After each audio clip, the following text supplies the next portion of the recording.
Сәлем достар, менің YouTube каналыма қош келдіңіздер. Бүгін осындай 2-ақ жұмыртқадан жасалатын пирог жасаймыз. Алдымен ұнымызды ситадан өткізіп аламыз, қантымызды салып, және комнатный температурадағы майымызды салып, 2 желтогымызды салып, жұмсақ қамыр илейміз. Басында бірікпей тұрады, майымыз бірте-бірте еріп, осындай қамыр болады.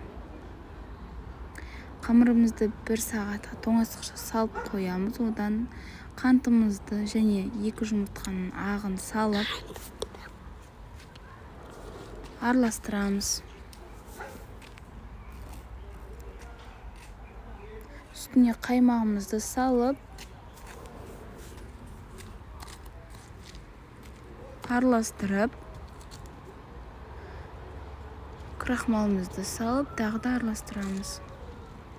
Қамырымызды қолымызбен жайып аламыз, немесе оқтаудың көмегімен де болады.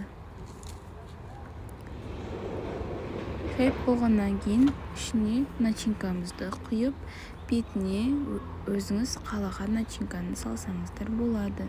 Мен смородинаны салдым. Өте дәмді болып шықты, жұмсақ. Сіздермен болған Гүлдана. Ас болсын. Менің YouTube каналыма тіркел, лайк, комментарий қалдырып кетіңіздер.